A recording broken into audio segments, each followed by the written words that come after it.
یقین جانے قرآن کو چومنے کو جی چاہتا ہے، آنکھوں سے لگائیں، یہ وہ کتاب ہے جو میرے رسول کے سینے پہ نازل ہوئی ہے، اور اصلی صورت میں اپنی اصلی زبان میں انہی حروف کے ساتھ آج بھی موجود ہے، اور قرآن مجید کا فیض بھی ختم نہیں ہوا، اس کا اسی طرح فیض موجود ہے جس طرح پہلے موجود تھا، اور آج بھی وہ روشنی دیتا ہے۔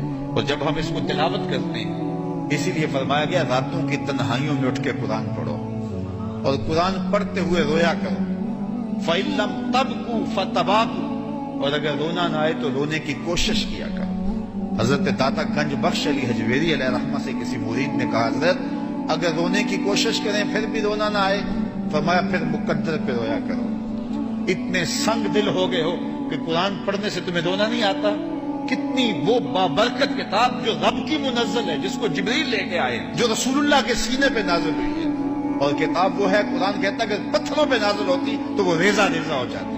یہ رسول اللہ کا سینہ تھا جس نے اس کتاب کو سہار لیا۔ اور ایک حدیث میں نے پڑھی، اور جب میں نے زندگی میں پہلی مرتبہ پڑھی تھی تو دیر تک اس کا نشہ نہیں اترا تھا، شاید جو پہلی مرتبہ سنے اس کو وہ حظ محسوس ہو۔ فرمایا قرآن اللہ کی وہ لٹکتی ہوئی رسی ہے جس کا ایک سرا تمہارے ہاتھ میں ہے، دوسرا سرا تمہارے رب کے ہاتھ میں ہے۔ ایسے کرنٹ لگتا ہے جسم کے اندر کہ یہ وہ کتاب ہے جس کا ایک سرا تمہارے ہاتھ میں ہے، دوسرا سرا تمہارے رب کے ہاتھ میں۔ تو یار یہ تاریں آ رہی نا بجلی کی، اس میں کرنٹ ہے، ان کو ہاتھ میں پکڑ لیں تو ایک سرا آپ کے ہاتھ میں ہے، لیکن دوسرا سرا پاور ہاؤس سے نہ جڑا ہوا ہو تو کچھ نہیں ہوتا، لیکن اگر دوسرا حصہ پاور ہاؤس سے جڑا ہو تو ہاتھ لگائیں گے تو کرنٹ پڑے گا۔ اللہ اکبر! یہ قرآن یہ ایسی رسی ہے جس کا سرا تم نے پکڑا ہے، کہا اس کا دوسرا سرا خالی نہیں ہے، دوسرا سرا تمہارے رب کے ہاتھ میں، اور اب بھی برابر فیض آ رہا ہے۔ اس کتاب کو کوئی تھام کے تو دیکھے، اس کتاب کے اندر گزر کے تو دیکھے اس میں کیا ہے، اس کے عجائب کبھی بھی ختم نہیں ہوں گے۔ حضرت مولا کائنات سید علی المرتضیٰ رضی اللہ تعالیٰ عنہ نے جب حضور سے پوچھا کہ حضور پھر اس دور میں بچنے کی صورت کیا، تو فرمایا اللہ کی کتاب، اور آگے حضور نے ایک لفظ ارشاد فرمایا، فرمایا یہ وہ کتاب ہے جس کے عجائب کبھی بھی ختم نہیں ہوں گے۔ یہ کتاب کبھی بھی ختم، اس کے عجائب اور اس کی روشنیاں اور اس کے دامن سے پھوٹتی ضیائیں، اجالے کبھی بھی ختم نہیں ہوں گے، اور یہ ہمیشہ انسانی زندگی میں چراغاں کرتا رہے گا۔ تو اس کتاب کے ہوتے ہوئے بھی ہم اندھیرے میں رہیں تو اس سے بڑی افسوسناک بات کوئی نہیں ہے۔ تو اس کتاب سے اپنی زندگی کی روشنیاں، اپنی زندگی کے اجالے حاصل کرنے چاہیے۔ امام احمد بن حنبل رضی اللہ تعالی عنہ فرماتے ہیں، میں نے اللہ سے کہا کہ مجھے اپنی محبت عطا کر دے، تو اللہ نے مجھے اپنی اتنی محبت عطا کی کہ مجھے زوال عقل کا اندیشہ ہو گیا۔ پھر میں نے ایک دن کہا مالک مجھے اپنا اب قرب عطا کر دے، تو آواز آئی میرا قرب چاہتے ہو تو پھر قرآن پڑھا کرو۔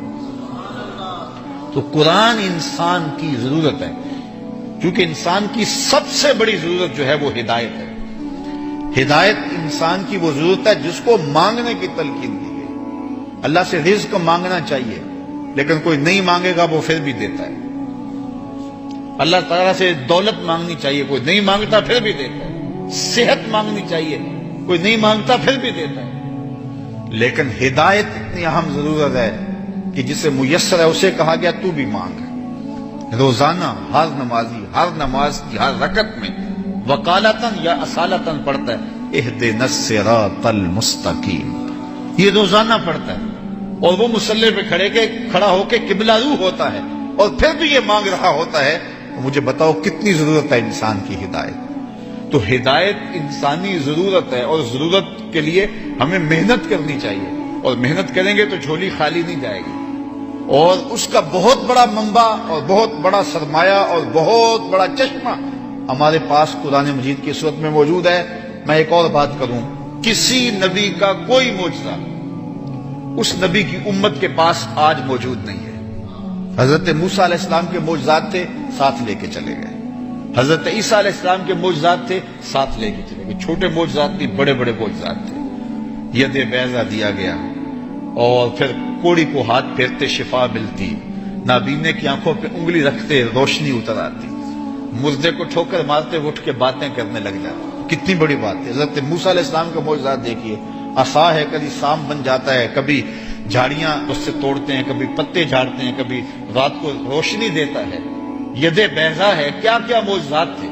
کبھی پتھر پہ مارتے ہیں تو پھٹ جاتا ہے، پانی کے چشمے پھوٹتے ہیں، لیکن آج عصائے موسوی بھی نہیں ہے، آج ید بیضا بھی نہیں ہے، آج جو ہے وہ معجزات نبیوں کے ان کی امتوں کے پاس نہیں ہیں، اور میرے نبی علیہ السلام کا سب سے بڑا معجزہ قرآن آج بھی اصلی صورت میں ہمارے پاس موجود ہے۔